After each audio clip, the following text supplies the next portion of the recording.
But obviously, if you don't and you want to know, so essentially you can have like 20 amp circuit, which is what this is. So you'll have 20 amp supply coming in, and then with the aid of a fuse, which is hence the reason why it's a fuse connection unit. So inside here,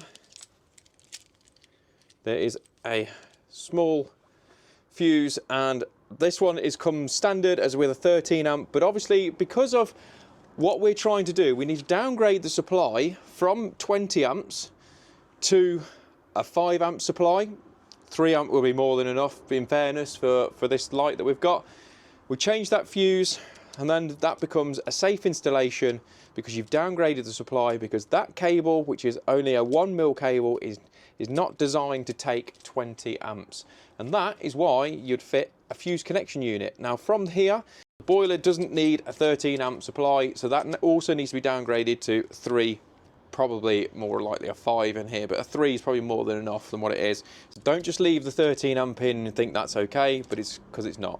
All right, but just to prove a point, here is our 3 amp fuse, and that's that one, and then we're also going to put one in for the boiler.